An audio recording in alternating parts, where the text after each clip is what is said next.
First thing, we'll lay the ratchet strap out with the exposed with the bare end to the opposite side of where the drive motor is. Now, prior to installing the rotor shaft, you want to put some anti-seize on the rotor shaft itself, just on one edge. It'll spread itself as you go through the bearings, and onto both of the shaft bolts.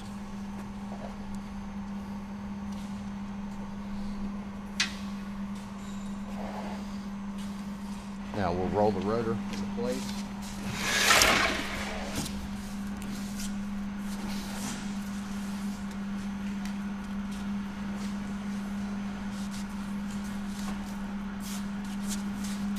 Okay, now the first thing we want to make sure as we roll the rotor in is that we fold the perimeter seals outward.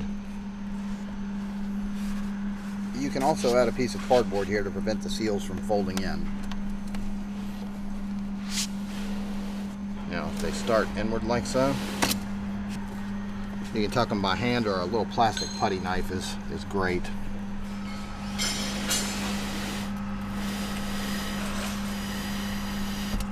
We'll just continue to roll the wheel inward. And now while we have the bearings exposed, we'll go ahead and install our shaft.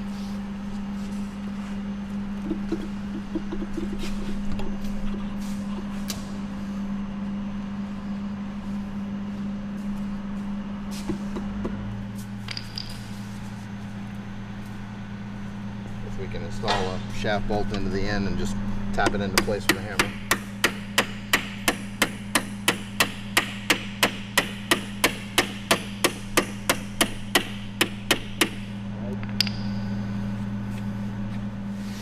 And we'll just continue in, rolling the rotor over in place.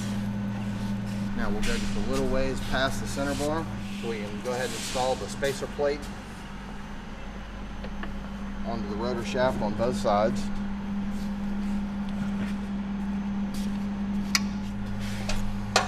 Okay, now we're ready to start lifting it into place. We can just give it a shove back to the center bar, and our retainer plate will put us in place on that center bar. At this point, again, plastic putty knife does really well about tucking the perimeter seal. And we'll do the same thing on the other face. And after we wrap our ratchet strap all the way around, we can just attach the two hook ends to one another. Now we can begin picking up, cranking on the ratchet strap. Tell me when.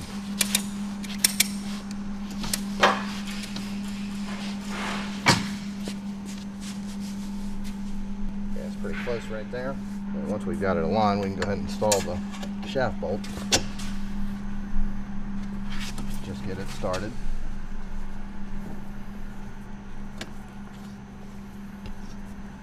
Now, depending on how squarely the rotor picked up, the other side may or may not align. And this one looks pretty good. So we'll go ahead and start the shaft bolt over here as well. Okay, now after we've run both of the shaft bolts in enough to make sure that it can support the weight of the rotor, we can go ahead and release the ratchet strap and remove it. And tuck all of our perimeter seals into place.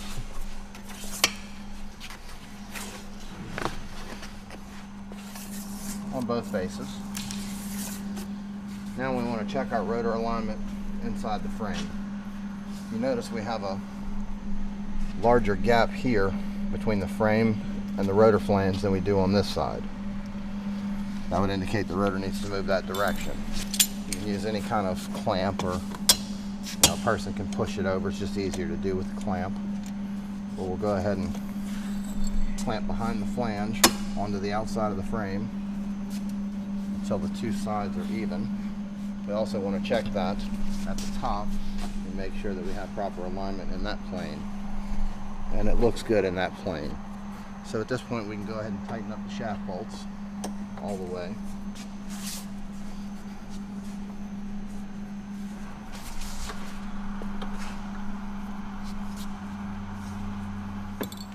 release our clamp. And again, check our gap, which is now nice and even. So we know that we've got the rotor square in the frame in both planes. At this point, we can go ahead and reinstall the drive system and should be ready to go back into service.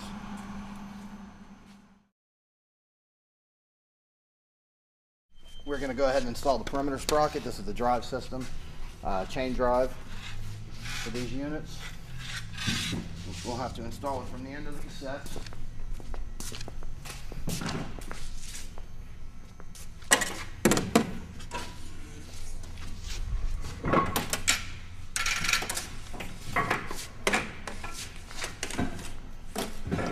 Take it up to the top. Just lay on the wheel. Okay. We want to make sure that the rivet heads on the perimeter sprocket are facing to the inside of the rotor, so that it allows access if you ever have to split it in half to take it off. You can just grind those heads off and pull the rivets out.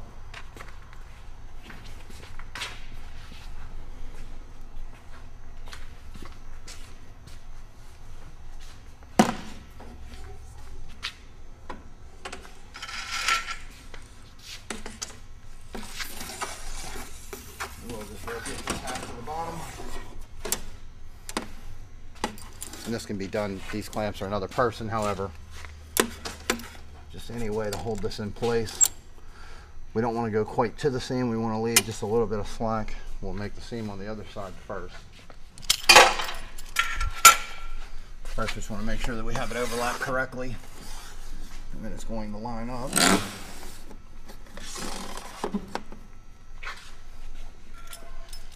And we can take a pair of these needle nose clamps, or any pliers for that matter.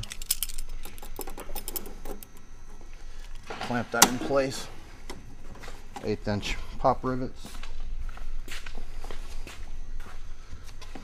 We'll just install them.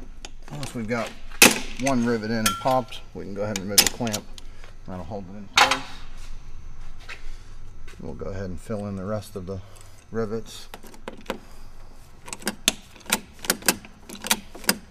On this particular size, there'll be a pair of clips on each seam. We'll go ahead and install those sprocket brackets. Anything size 2190 or up will have the brackets at every single seam in the perimeter sprocket. Anything below 2190 will only have them on the seams on one side. You can see the seam right here in the sprocket. So that'll note where we will get the brackets, which will later allow us to attach the perimeter sprocket to the rotor itself. Just gets one on either side of the perimeter sprocket. And same thing there, we'll just pop those rivets. And we'll repeat on this seam also.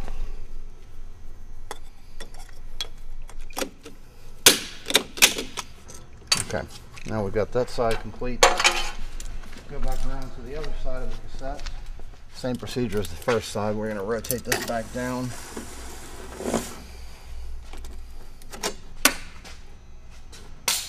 And we'll again use our needle nose clamps to pull it together in place.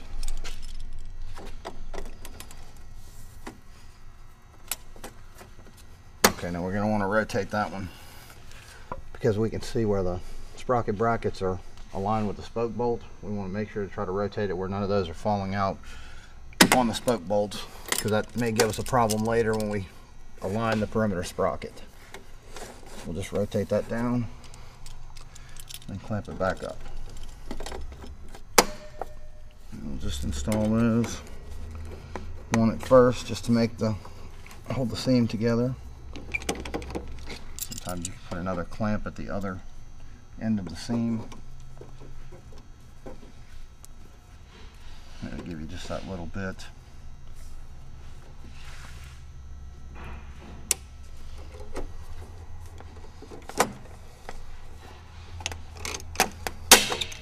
Alright, now I got one popped together. Go ahead and take these clamps off.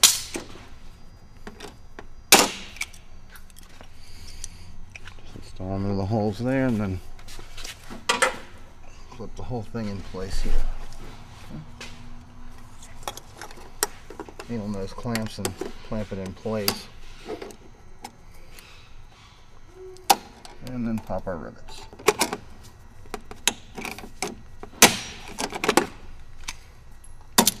Alright, now that we've got the drive chain installed, we're going to go ahead and start to align the perimeter sprocket. Basically, the first thing we need to do is get a measurement over to the drive sprocket on the motor. It looks like it is exactly 2 11/16. So we're going to set this sprocket to the same exact measurement, right to the center of it. That's it right there, exactly 2 11/16 to the dead center. Go ahead and tighten that up.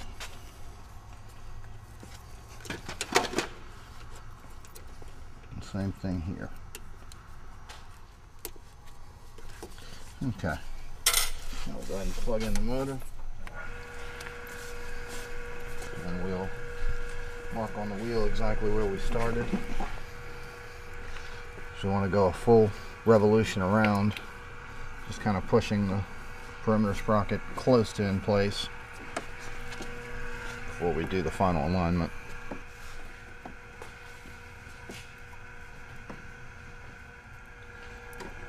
By the time we're finished, it should be smooth, operating with no binding or popping or anything of the drive chain. It should just go smoothly right onto the perimeter sprocket. On the smaller units where you don't have an idler sprocket, you can just use a tape measure at that point and you get that same measurement that the drive sprocket is at off of the cassette frame itself. Just to set each and every clip as it comes by, each sprocket bracket. Once we have it aligned, we'll screw it into the rotor band itself. We'll just put 2 screws in either corner, and then we will rotate it another full revolution just to make sure that we have good alignment and that there's no binding or popping of the chain, that it goes on and off of the perimeter sprocket smoothly. Then we'll go back and install the final screws and it'll be complete. If need be, if it becomes an issue here with the alignment where that sprocket bracket happened to fall out on the spoke bolt, if need be, we can loosen that spoke bolt off and tuck that bracket behind the flat washer if we need to shift over in that direction. It looks like this one may be okay without it. Now that we've made a full revolution getting it close to in place, we'll let that rotate right back up here exactly to the spot where the chain is actually coming onto the perimeter sprocket.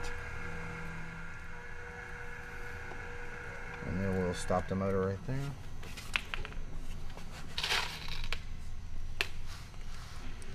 Go ahead and drop a couple of screws in it.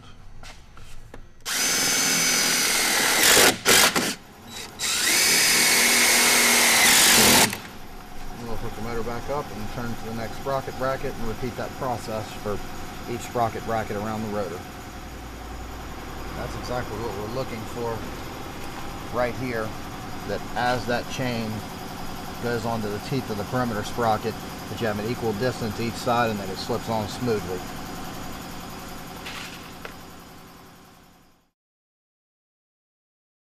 Okay, we're going to be going over the seal installation for our Desiccant cassettes.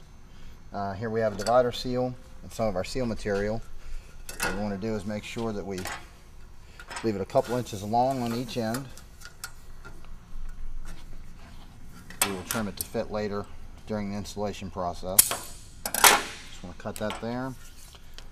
We're going to take just some regular old RTV. Fill it full right there, all the way down.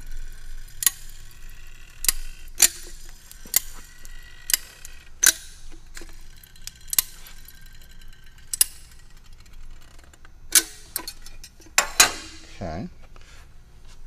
And we'll install it onto the seal angle.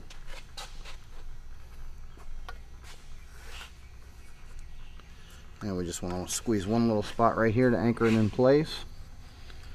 Then continue installing it all the way down.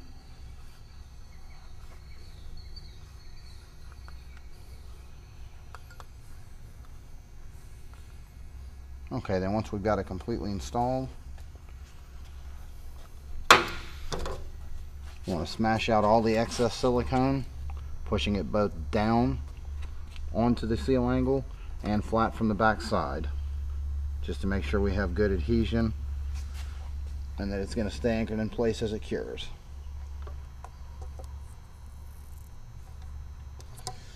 Okay, that's all for now, and then we're going to give that at least 24 hours of curing time before we try to do any cutting or trimming off of the excess silicone.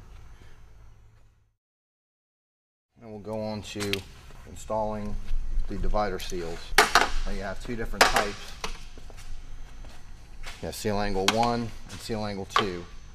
And the reason they're configured differently is for the rotation of the wheel. So we want to make sure that we verify the rotation. In this particular case, the wheel is rotating counterclockwise when we have the motor end on our right. So the shorter seal angle, or seal angle 1, would mount to the outside of this post so that as the wheel rotates, it's rotating into the divider seal. So this seal will attach to the same edge of that post, but it slips behind the post again so that the rotation is going into the divider seal. Now, when we get ready to cut it, on the one end, we're just going to make a square cut because that seal is going to fit to the bottom of the spacer block, because we want to make sure that we completely seal off that airstream. So you can just take a pair of scissors and just cut that square cut. And on the other end, we're going to want to take a razor knife and trim the back edge only of the seal, directly flush with the end of the seal angle. Now once we've cut through only that, we'll open that up, and then we'll take our scissors and cut just a little curve onto the end of the seal where it comes to a bit of a point that way, so that when we install it and it's compressed, it'll sit directly on the perimeter seal with no gap. Okay, then this one we'll go ahead and slip behind. It just slips behind the post like so. And then we can see from this side over here that we don't have any gaps here at the perimeter seal, that our divider seal meets it with absolutely no gap, so that we've sealed off the reactivation. With that in place, we'll just install our screws.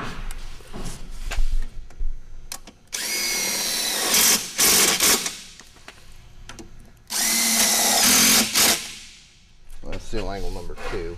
This is on with a 50-50 vertical split, so this seal angle will be located here.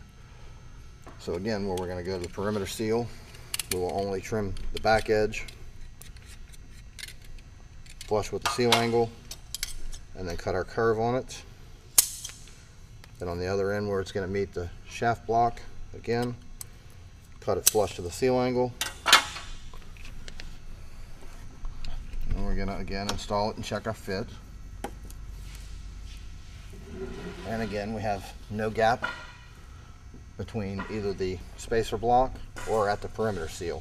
Again, just ensuring that we've sealed that airstream off. Now, while seal angle number 2 is self-aligning due to the nature of it sitting behind the post, on seal angle number 1, we want to make sure that our divider seal is exactly flush to the outside edge of our perimeter seal on that end, and on this end we want to make sure that it's exactly flush to the shaft block, and that'll give us our proper fit and compression so that we have a good seal there.